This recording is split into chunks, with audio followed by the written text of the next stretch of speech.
Pengaruh cara aplikasi jerami padi dan dosis NPK terhadap sifat kimia tanah, populasi keong mas, dan produktivitas tanaman padi atau Oryza sativa. Tanah sawah adalah tanah dengan horizon permukaan berwarna pucat karena reduksi Fe dan Mn akibat penggenangan air sawah, dan senyawa tersebut pindah serta mengendap ke bawah lapisan reduksi, membentuk konkresi dan selaput di permukaan gumpalan struktur tanah dan lubang akar horizon yang agak memudar, terbentuk akibat akumulasi senyawa tersebut.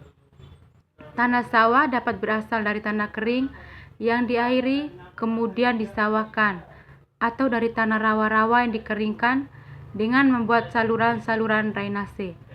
Penggenangan selama pertumbuhan padi dan pengolahan tanah pada tanah kering yang disawahkan dapat menyebabkan berbagai perubahan sifat tanah, baik sifat morfologi, kimia, fisika, mikrobiologi maupun sifat lainnya. Lanjutan, penyusutan kesuburan tanah sebagian disebabkan oleh adanya kehilangan hara dari tanah dan dapat terjadi melalui pemanenan hasil tanah atau panen hara, aliran air permukaan, dan pelindian atau leaching. Kehilangan hara yang disebabkan pemanenan tergantung pada produksi, jumlah, dan cara panennya.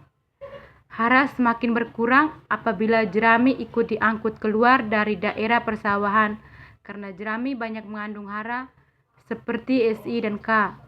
Sekitar 80% dari K yang terserap tanaman padi tersimpan dalam jerami. Pupuk organik. Pupuk organik merupakan bahan pembenah tanah yang paling baik dan alami dari pembenah buatan atau sintetis.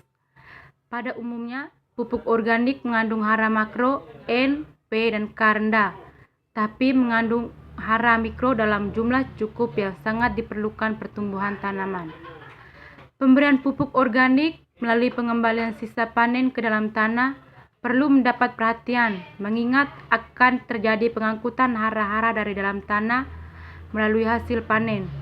Dengan demikian, untuk menjamin stabilitas hasil dan berkelanjutan sistem produksi, pengembalian hara dalam bentuk bahan atau pupuk organik mutlak diperlukan.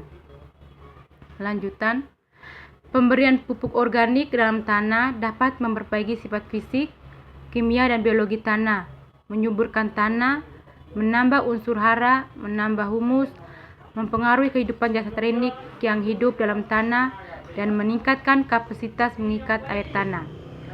Distribusi bahan organik dalam tanah berpengaruh terhadap cacing tanah karena terkait dengan sumber nutrisinya. Jumlah dan aktivitas metabolik organisme tanah meningkat. Secara umum, pemberian bahan organik dapat meningkatkan pertumbuhan dan aktivitas cacing tanah karena bahan organik menyediakan karbon sebagai sumber energi untuk tumbuh. Keong mas. Keong mas merupakan hama bagi tanaman padi yang menyerang daun muda atau bibit tanaman padi. Daya rusak hama ini sangat tinggi karena seekor keong mas mampu menghabiskan satu rumpun tanaman padi yang berumur 3 minggu dalam waktu 10-15 menit. Keong mas termasuk spesies yang paling cepat berkembang dan paling merugikan. Kerugian disebabkan oleh keong mas bukan hanya menurunnya hasil panen padi, tetapi juga bertambahnya biaya pengendalian untuk membasmi keong mas seperti pestisida kimia, dan bila digunakan secara terus-menerus dapat merusak tanah.